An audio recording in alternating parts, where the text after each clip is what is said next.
प्रतापगढ़ शहर के circuit house में आज राज्य मंत्री अनुसूचित जाति वित्त आयोग के अध्यक्ष शंकर यादव पहुंचे और यहां पर इनके साथ में प्रतापगढ़ विधायक रामलाल मीणा, कांग्रेस जिलाध्यक्ष भानु प्रताप सिंह राणावत एवं एआईसीसी के सदस्य सुरेंद्र चंडालिया भी है। और यहां पर इन्होंने पत्रकारों को संबोधित करते हुए कहा है कि राहुल गांधी की जो गलत सजा दी गई है उसको लेकर कांग्रेस पार्टी पुरजोर विरोध करेगी और सड़क से लेकर और सदन तक विरोध किया जाएगा और ये विरोध प्रदर्शन आगे उग्र रूप में होगा। और इन्होंने चेतावनी दी है कि जिस तरह से मोदी सरकार यहाँ पर कांग्रेस पार्टी के पदाधिकारियों को लगातार टारगेट कर रही है और जिस तरह से देश में लोकतंत्र खत्म किया जा रहा है उसको लेकर और ये विरोध प्रदर्शन है और इसका क्रम लगातार जारी रहेगा। मनोज राठौड़, कांटेल की आवाज़, प्रतापगढ़।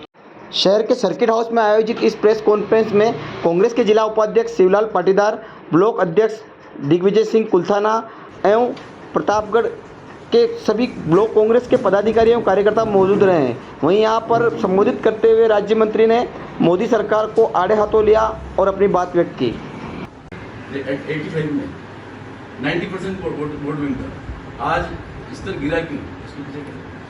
देखिए, जब राजनीति में झूठ बोलने वाले लोग आएंगे और हरा चश्मा लगा के बात करेंगे तो कई बार मैंने कहा ना, गुमराह और भ्रमित हो जाते हैं, अच्छे लोग भी भ्रमित हो जाते हैं। अगर 2 करोड़ रोजगार की बात करोगे, 15 लाख खातों में बात करोगे और झूठी बात के झूठे दिलासा देकर लोग अगर आप बात करोगे तो निश्चित रूप से परिवर्तन हो सकता है। लेकिन झूठ का पर्दाफाश हो जाता है, लंबा नहीं चलता है। सत्य पराजित हो सकता है। सत्य कहते हैं ना कि देर है अंधेर नहीं है, तो जो सत्य है वो तो सत्य ही रहेगा, भले आप कितना भी वो कर लें, वो उजागर हो। ये राजनीतिक मामला जो मुद्दा है। दूसरा है, 22 मार्च को फाइनेंशियल टाइम ने बताया कि हाल के वर्षों में गौतम अडानी के समूह में आधे से अधिक एफडीआई और परिवारों से जुड़ी हुई ऑफशोर इकाइयों से आया है।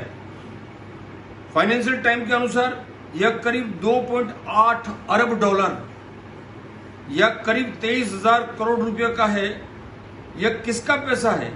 यह अडानी का हो नहीं सकता। नेक्स्ट, यह बीजेपी की उस दीर्घकालीन योजना का हिस्सा है जिसमें कोई भी उनसे सवाल करे तो उन्हें चुप करा दिया जाता है। विपक्षी नेताओं को, सामाजिक कार्यकर्ताओं और पत्रकारों को ईडी, सीबीआई, झूठे यूएपीए के मामलों एवं दूर दराज के इलाकों में दर्ज मुकदमों का इस्तेमाल करके निशाना बनाया जा रहा है। इससे साफ है कि अगर आप हमारे गलत कामों पर सवाल उठाएंगे तो हम आपको टारगेट करेंगे। वही बीजेपी की वॉशिंग मशीन में बीजेपी की वॉशिंग मशीन से जुड़ जाए तो सारे आरोप गायब हो जाते हैं, वो स्वच्छ हो जाते हैं, वो दूध से धुले हुए हो जाते हैं। और जो बात भगवान महावीर ने कही उसी बात पे महात्मा गांधी चले, उनका जीवन चला सत्य और अहिंसा पर। सत्य और अहिंसा की राह को कांग्रेस पार्टी ने अपना हथियार बनाया और कांग्रेस पार्टी ने इस देश की आजादी की लड़ाई लड़ी। और आज जो हम जिस आबो हवा में बैठे हुए हैं वो सत्य और अहिंसा के बूते पर ही कायम है। आज आपको जो कष्ट दिया है वो एक सवाल जो राहुल गांधी जी पूछते हैं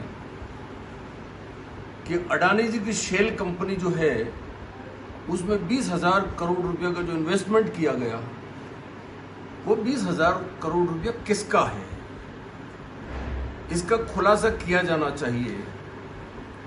उसी बात को लेके आज ये प्रेस कॉन्फ्रेंस हम कर रहे हैं। हिंदुस्तान का अवाम और डेमोक्रेटिक सिस्टम जी अपराध साबित नहीं हो जाए तब तक बाहर नहीं निकला। लेकिन उन्होंने इस बिल को फाड़ा था, याद होगा जी। तो अब ये इस पे विरोध क्यों हो रहा है? कौन से बिल? ये बिल जो अपराध साबित नहीं हो जी, जब बिल लेके आए थे, जब मनमोहन सिंह सरकार थी, इस बिल को लेके आए थे कि अपराध जब तक साबित नहीं हो तब तक उसको संसद से सदस्यता रद्द नहीं की जा सकती। देखो कांग्रेस, तो उन्होंने कहा नहीं ये तो रद्द होनी चाहिए, इसकी पहल उन्होंने की थी। मैं आपको एक बात कहूं, कांग्रेस हमेशा इस देश के संविधान को मानती रही है। संविधान और कानून की कांग्रेस हमेशा मान मर्यादा करती रही है और यही कारण है कि बड़े बड़े देश आज टूट के बिखर गए, लेकिन बाबा साहब अम्बेडकर के नेतृत्व में बना जो कानून है उसको हर व्यक्ति ने माना है और हर व्यक्ति ने उसकी पूजा की, उसकी कद्र की है। और आज जो कानून जिस तरीके से मजबूत है उसमें हमारे नेताओं का बहुत बड़ा रोल है, उन लोगों की बहुत बड़ी भूमिका है। राहुल गांधी जी ने भी हमेशा कानून का सम्मान किया है, कानून को कभी भी उन्होंने नहीं कहा। मनमोहन सिंह जी का जो लेटर पढ़ा था वो मुझे याद है, और वो वापिस पेश हुआ था, उसको कुछ उसमें बहुत ही कमियां थी, उसको वापस किया था और वापस वो पेश किया गया था। पॉइंट्स है जो आपके समक्ष रखना चाहता हूं। आपराधिक मानहानि की शिकायत उस व्यक्ति द्वारा की जानी चाहिए, आप गौर फरमाएं, आपराधिक मानहानि की शिकायत उस व्यक्ति द्वारा की जानी चाहिए जिसके खिलाफ टिप्पणी की गई है। उसे यह भी साबित करना चाहिए कि वह व्यक्तिगत रूप से कैसे आहत हुए हैं। इस मामले में जिन लोगों के नाम थे उन्होंने मुकदमा दर्ज नहीं किया, और जिन्होंने मुकदमा दायर किया है उनका नाम ही नहीं है और भाषण में उनका जिक्र ही नहीं है। फिर मानहानि का प्रश्न कहाँ खड़ा हुआ? आपराधिक मानहानि की शिकायतें बड़े पैमाने पर एक समुदाय के खिलाफ आरोपों के आधार पर सफल नहीं हो सकती है। टिप्पणियों को एक विशिष्ट पहचान योग्य समूह को संदर्भित करना चाहिए, जैसा कि सुप्रीम कोर्ट ने 2010 में खुशबू के मामले में कहा था। यह सटीक रूप से कहना संभव होना चाहिए कि विशेष व्यक्तियों का एक समूह जो कि बाकी समुदाय से अलग था बदनाम हुआ। इस केस में स्पष्ट रूप से ऐसा कहीं नहीं हुआ है। कर्नाटक के कोलार में दिए भाषण पर सूरत में मुकदमा हुआ। सीआरपीसी की धारा 202 मजिस्ट्रेट को खुद को संतुष्ट करने के लिए प्रारंभिक जांच अनिवार्य करती है ताकि केस में उसके पास आगे बढ़ने के अधिकार हो। कानून द्वारा अनिवार्य ऐसी कोई जांच नहीं की गई। किसी को बदनाम करने के लिए अगर रुपया और डॉलर में डिफरेंस आता है तो वो कहते हैं कि रुपया गिर नहीं रहा है, डॉलर मजबूत हो रहा है। क्या मायने है इसमें? डॉलर कहां है और रुपया कहां था, किस जगह छोड़ा था? महंगाई की स्थिति क्या है? आज एलआईसी और एसबीआई की छवि को देश में धक्का लग रहा है। आम व्यक्ति जो अपना पैसा इन्वेस्ट करता है एलआईसी में या एसबीआई में रख के अपने खाते खुलवाता है, वो आज संशय की स्थिति में है, खौफजदा है। देश के लोग, वो पॉलिसी धारक आज खौफजदा है, उनमें डर है। पीएम केयर फंड को जनता के सामने क्यों नहीं लाया जाता है? क्यों नहीं हिसाब किताब दिया जाता है पीएम केयर फंड का? आखिर इसके पीछे क्या राज है? क्यों प्रधानमंत्री जी इसका खुलासा नहीं करना चाहते हैं? भारत एक धर्मनिरपेक्ष राष्ट्र है। हिंदू, मुस्लिम, सिख, ईसाई सबसे मिलकर ये देश चलता है। ये हमारी आन बान शान है। इसी धर्मनिरपेक्षता से हमारे देश को माना जाता है। आप एक तरफ विश्वगुरु होने की बात करते हो, दम भरते हो कि भारत विश्वगुरु बन रहा है, और हिंदू, मुस्लिम, सिख, ईसाई के नाम पर जिस तरीके से फसादात किए जा रहे हैं, ये इस देश के लिए ठीक नहीं है। जाति, धर्म, भाषा के विवाद देश को कमजोर करते हैं। संविधान की जो मूल भावना है उससे छेड़छाड़ की जा रही है। खिलवाड़ नहीं होना चाहिए संविधान के साथ। पिछले दरवाजे से आप संवैधानिक व्यवस्था को जिस तरीके से आप बंद कर रहे हो, और जो संवैधानिक संस्थाएं हैं, इनकम टैक्स हो, ईडी हो, इनका जिस जनता के सामने आपने जनता को जो झूठ बोले, उस झूठ का कुछ नमूना आपके सामने में मीडिया के माध्यम से लोगों के सामने रखना चाहता हूं। आपने कहा 100 दिन में काला धन वापिस आ जाएगा। वो कहां है काला धन आपका? आपने कहा नोटबंदी से काला धन खत्म हो जाएगा। आज मार्केट की ये हालत हो गई है कि 2000 की नोट लोगों को दिखने नहीं मिल रही है। आपने किस तरह का भ्रष्टाचार किया है वो उजागर होने लगा है। आपने कहा 15 लाख हर लोगों के खाते में आते हैं, आ जाएंगे। आपने ये कह के लोगों से वोट लिया है, और आज कह रहे हो ये राजनीतिक जुमला था, एक जुमला था ये। आपने पेट्रोल डीजल 35 रुपए लीटर में देने की बात कही। आज पेट्रोल डीजल की क्या हालत है? आपने कहा 2022 तक हर परिवार एक को घर मिल जाएगा। कहां, किस इस देश में किसको आपने घर दिया? आपने कहा 2022 तक गंगा का निर्मलीकरण कर दिया जाएगा।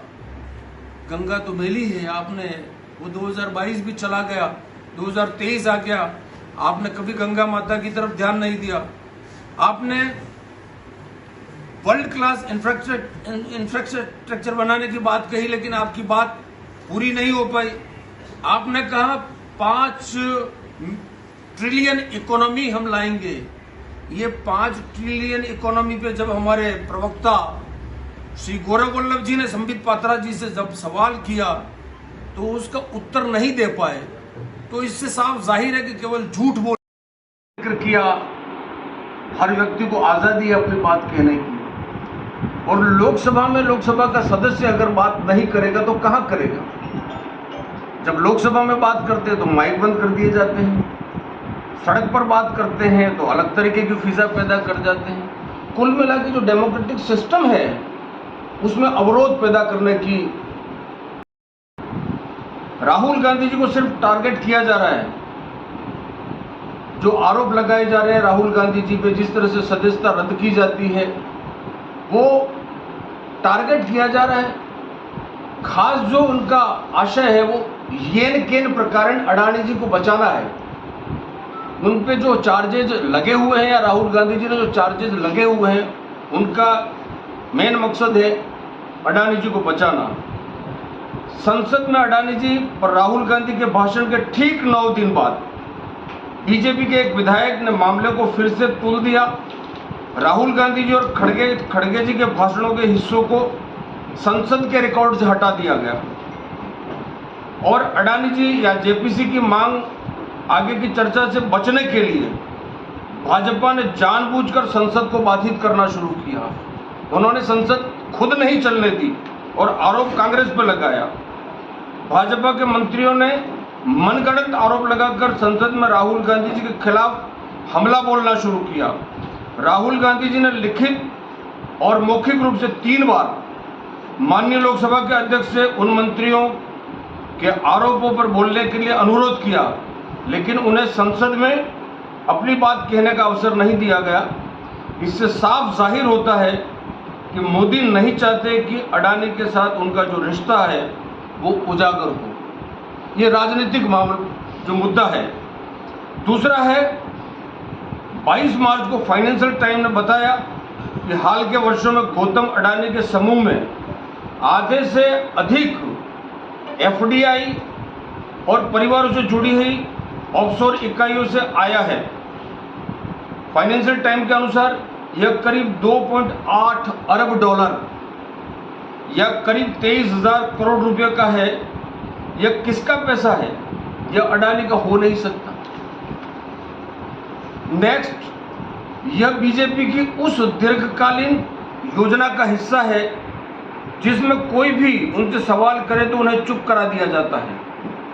विपक्षी नेताओं को, सामाजिक कार्यकर्ताओं और पत्रकारों को ईडी, सीबीआई, झूठे यूएपीए के मामलों एवं दूर दराज के इलाकों में दर्ज मुकदमों का इस्तेमाल करके निशाना बनाया जा रहा है। इससे साफ है कि अगर आप हमारे गलत कामों पर सवाल उठाएंगे तो हम आपको टारगेट करेंगे। वही बीजेपी की वॉशिंग मशीन में बीजेपी की वॉशिंग मशीन से जुड़ जाए तो सारे आरोप गायब हो जाते हैं, वो स्वच्छ हो जाते हैं, वो दूध से धुले हुए हो जाते हैं। सरकार की तरफ से कार्रवाइयां उनके कुकर्मों के उजागर होने के डर और किसी भी कीमत पर जनता के ध्यान को भटकाने की कोशिश के तहत हो रही है। अब बेतुका नैरेटिव करने का प्रयास यह आरोप लगाते हुए हो रहा है कि ओबीसी समुदाय का अपमान किया गया। सबसे पहले यह पूछना जरूरी है कि कुछ चोरों का एक ही उपनाम क्यों है। का मतलब ये नहीं है कि मोदी जी को चोर कहा जा रहा है। किसी समुदाय को निशाना नहीं बनाया जा रहा है। न तो नीरव मोदी न ही ललित मोदी ओबीसी के हैं। फिर इनको तकलीफ क्यों हो रही है? जब इनमें से कोई ओबीसी का नहीं है तो फिर ओबीसी का नाम लेके ये सस्ती लोकप्रियता पाने की और सस्ती लोकप्रियता करने की कोशिश क्यों की जा रही है? और उनकी जाति जो भी हो, क्या उन्होंने धोखाधड़ी नहीं की है? और धोखाधड़ी की है तो भाजपा और मोदी जी धोखेबाजों को क्यों बचा रहे हैं? उसके पीछे उनका क्या मंतव्य है? जब से राहुल गांधी राजनीति में है, उन्होंने हमेशा किसानों की आवाज उठाई है। वर्ष 2013 के भूमि अधिग्रहण कानून को लाने में मदद करके उन्होंने किसानों के अधिकारों की रक्षा की है। जब पीएम मोदी ने उसी भूमि अधिग्रहण अधिनियम में संशोधन की कोशिश की तो राहुल गांधी किसानों के लिए खड़े हुए, एक दीवार बन गए और उन्हें ऐसा करने से रोक दिया गया। इस देश के किसान कौन हैं? अधिकतर किसान ओबीसी और दलित हैं, जिनके लिए राहुल गांधी ने लड़ाई लड़ी है। मोदी जब किसानों के खिलाफ 3 काले कानून, कृषि कानून लेकर आए, तब राहुल गांधी किसानों के साथ सड़क पर खड़े हुए और ढाल बन गए किसानों की। राहुल गांधी जी, उन्होंने किसानों की आवाज बुलंद की, संसद में उनके लिए आवाज उठाई। राहुल गांधी नियमगिरी में आदिवासियों के साथ उनके जल, जंगल और जमीन की लड़ाई में खड़े हुए। ओडिशा का और देश का हर आदिवासी यह जानता है कि राहुल गांधी ने उनके जल, जंगल और जमीन के अधिकारों की रक्षा की। इसीलिए जातिवाद के सभी आरोप पूरी तरीके से बेबुनियाद हैं। आज अशोक गहलोत जी ओबीसी से हैं, वो मुख्यमंत्री हैं राजस्थान के। कैसे ओबीसी के खिलाफ अनर्गल बात की जा सकती है? केवल एक पॉलिटिकल ड्रामा है ये दिल्ली में जो रचा जा रहा है, पॉलिटिकल ड्रामा, और उसको सस्ती लोकप्रियता पाने की कोशिश की जा रही है। न राहुल गांधी डरेंगे, न कांग्रेस पार्टी डरेगी। भारत जोड़ो यात्रा के दौरान हम सीधे लोगों के पास गए, हमने उनकी चिंताओं को सुना। महंगाई, बेरोजगारी, सामाजिक ध्रुवीकरण और अडानी एवं कुछ अन्य पूंजीपतियों को लाभ पहुंचाने के लिए संस्थाओं पर कब्जा जैसी समस्याएं मुख्य रूप से सामने आई हैं। लोगों के इन मुद्दों को कांग्रेस पार्टी और राहुल गांधी जी उठाते रहेंगे और सीधे लोगों तक अपना संदेश पहुंचाते रहेंगे। आपराधिक मानहानि के लिए अधिकतम 2 साल की सजा अब तक किसी को नहीं दी। शायद ही कोई ऐसा मामला हो, विशेष रूप से एक निर्वाचित प्रतिनिधि के केस से। दूसरी ओर भाजपा नेताओं के खिलाफ मामलों में ढील दी जा रही है। उत्तर प्रदेश के बांदा से भाजपा सांसद आर के सिंह पटेल को नवंबर में एक ट्रेन रोकने, सार्वजनिक सड़कों को अवरुद्ध करने और पुलिस कर्मियों पर पथराव करने के लिए दोषी ठहराया गया, लेकिन उन्हें केवल 1 साल की जेल हुई। 2017 में यूपी के सीएम आदित्यनाथ ने अपने खिलाफ कई आपराधिक मामलों को वापस लेने का आदेश दिया, जिसमें हेट स्पीच के मामले भी शामिल थे। अंग्रेज भी, यहां इंडिकेट करना चाहते हैं हम कि अंग्रेज भी महात्मा गांधी जी, पंडित जवाहरलाल नेहरू जी, सुभाष चंद्र बोस जी, सरदार पटेल और मौलाना आजाद को राजद्रोह का दुरुपयोग करके और उन्हें जेल में डालकर सजा देते थे। अंततः कांग्रेस ने अंग्रेजों के खिलाफ जंग जीत ली, हासिल की। अब मोदी सरकार चोरों और घोटालेबाजों का पर्दाफाश करने के लिए राहुल गांधी को निशाना बना रही है। कांग्रेस फिर जीतेगी। कांग्रेस अपनी आवाज को बुलंद करती रहेगी। कांग्रेस न कभी डरी है, न कांग्रेस पार्टी कभी डरेगी। कौरवों के पास भी बहुत सारी शक्ति थी, धन था, सेना भी थी, उनके पास सत्य नहीं था। आज सच आपके पास नहीं है, जनता आपके साथ नहीं है, आपके अन्याय और अहंकार ने आपकी आंखें बंद कर रखी है। मद और घमंड राजनीति का जो होना है, जो दिखता है भारतीय जनता पार्टी और केंद्र सरकार का, कि उनको आंखों से कुछ दिखता नहीं है, मदमस्त हो गए हैं, घमंडी हो गए हैं।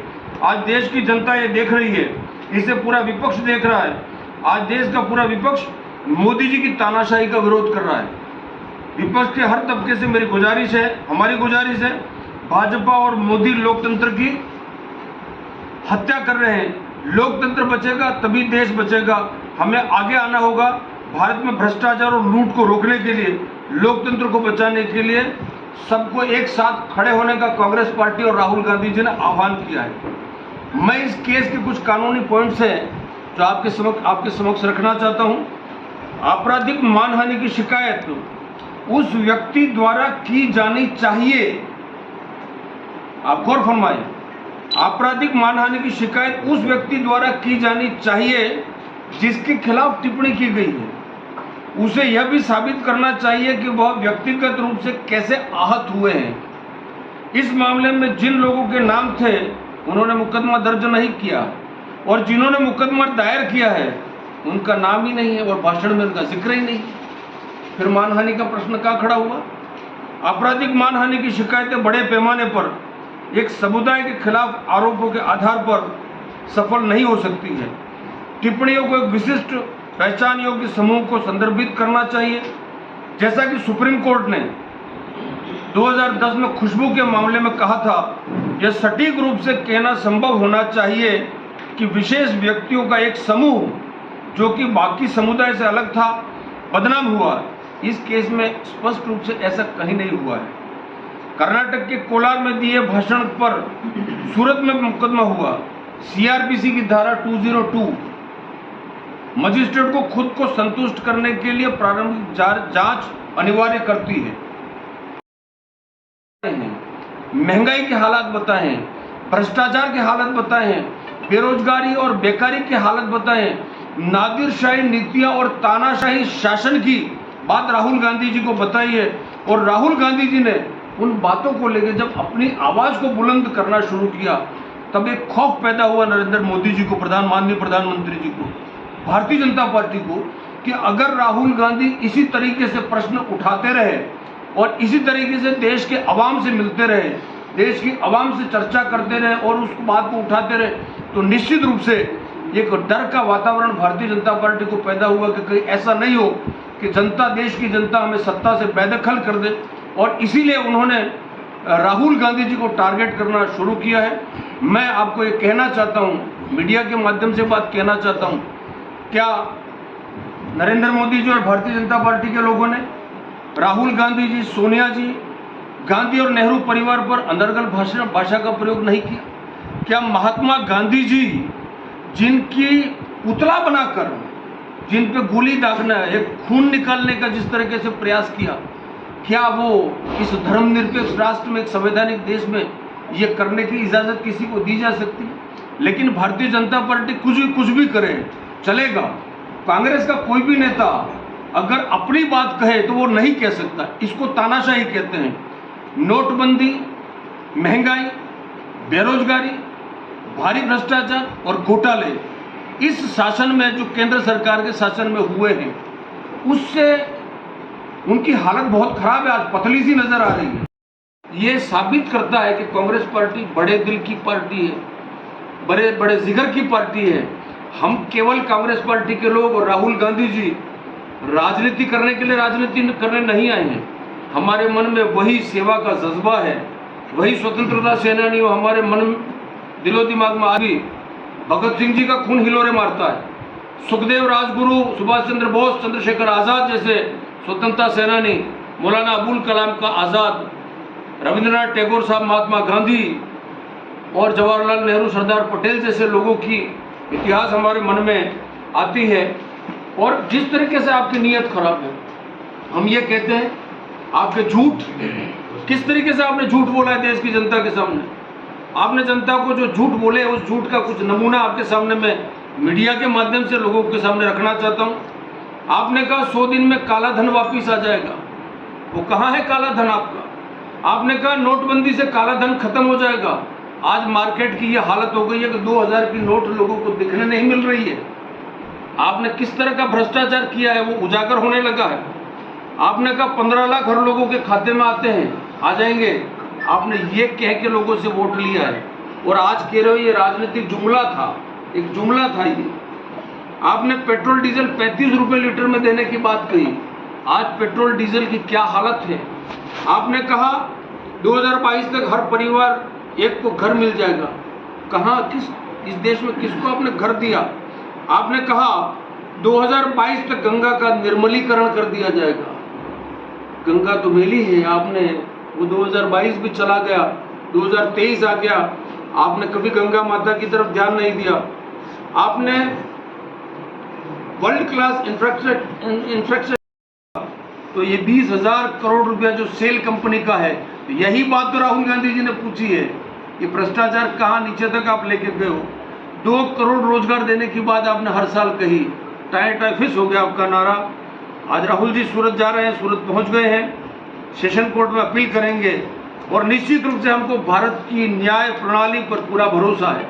कांग्रेस पार्टी हमेशा संविधान में विश्वास करती है, भारत की न्याय प्रणाली में विश्वास करती है और आने वाले समय में हमें न्याय मिलेगा। लेकिन जिस तरीके से दंभ में, अभिमान में, मद में, घमंड में चूर प्रधानमंत्री जी का दिमाग इनके दोस्तों और उनके मित्रों की तरफ जा रहा है, देश का किसान, गरीब, दलित, आदिवासी, महिलाएं, नौजवान, बेरोजगार लोग बहुत खराब हालत में है, त्राही त्राही मची हुई है, अराजकता की स्थिति है।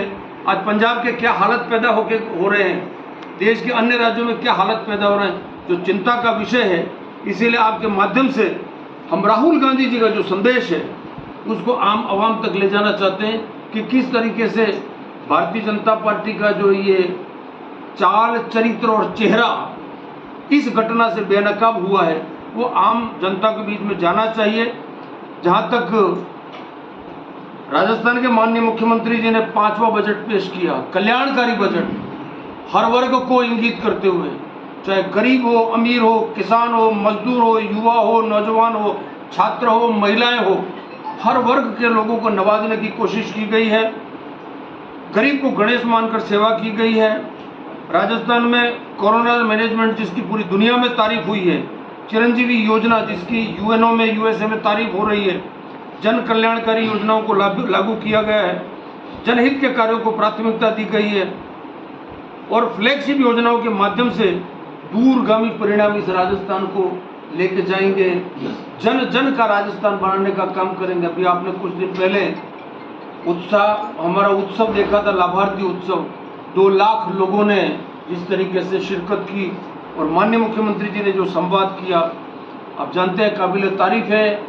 और कांग्रेस की कथनी और करनी में फर्क नहीं है, लेकिन हम सब कांग्रेस पार्टी के लोग ये कहते हैं कि हम डरेंगे नहीं, पूरे किए हैं। पिछला 20 साल का और इस 4 साल का इतिहास आप देखेंगे तो आपको बहुत सारी नवीनताएं मिलेंगी। नए सारा कहना चाहिए कि कल्याण की योजनाएं मिलेंगी और क्रांतिकारी डेवलपमेंट प्रतापगढ़ में हुआ है।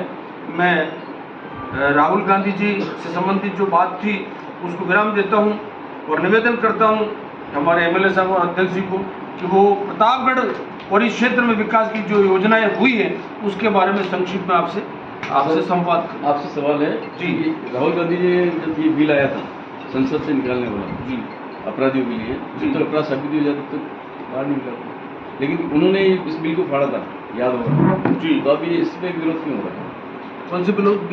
ये बिल जो अपराध साबित नहीं हो, जी, जब बिल लेके आए थे, जब मनमोहन सिंह सरकार थी इस बिल को लेके आए थे कि अपराध जब तक साबित नहीं हो तब तक उसको संसद से सदस्यता रद्द नहीं की जा सकती। देखो कांग्रेस, तो उन्होंने कहा नहीं ये तो रद्द होनी चाहिए, इसकी पहल उन्होंने की थी। मैं आपको एक बात कहूँ, कांग्रेस हमेशा इस देश के संविधान को मानती रही है। संविधान और कानून की कांग्रेस हमेशा मान मर्यादा करती रही है और यही कारण है कि बड़े बड़े देश आज टूट के बिखर गए, लेकिन बाबा साहब अम्बेडकर के नेतृत्व में बना जो कानून है उसको हर व्यक्ति ने माना है और हर व्यक्ति ने उसकी पूजा की, उसकी कदर की है। और आज जो कानून जिस तरीके से मजबूत है उसमें हमारे नेताओं का बहुत बड़ा रोल है, उन लोगों की बहुत बड़ी भूमिका है। राहुल गांधी जी ने भी हमेशा कानून का सम्मान किया है, कानून को कभी भी उन्होंने नहीं कहा। मनमोहन सिंह जी का वो लेटर पढ़ा था उन्होंने, जो याद है? मुझे याद है और वो वापस पेश हुआ था, उसको कुछ उसमें बहुत ही कमियां थी, उसको वापस किया था और वापस वो पेश किया गया था उसको। एक दूसरा सवाल था कि कांग्रेस का एक 85 में 90% वोट विंग था, आज इस तरह गिरा क्यों? इसके पीछे क्या था? देखिए, जब राजनीति में झूठ बोलने वाले लोग आएंगे और हरा चश्मा लगा के बात करेंगे तो कई बार मैंने कहा ना, गुमराह और भ्रमित हो जाते हैं, अच्छे लोग भी भ्रमित हो जाते हैं। अगर 2 करोड़ रोजगार की बात करोगे, 15 लाख खातों में बात करोगे और झूठी बात में झूठे दिलासा दे के लोग अगर आप बात करोगे तो निश्चित रूप से परिवर्तन हो सकता है, लेकिन झूठ का पर्दाफाश हो जाता है, लंबा नहीं चलता है। सत्य पराजित हो सकता है। सत्य कहते हैं ना कि देर है अंधेर नहीं है, तो जो सत्य है वो तो सत्य ही रहेगा, भले आप कितना भी वो कर लें।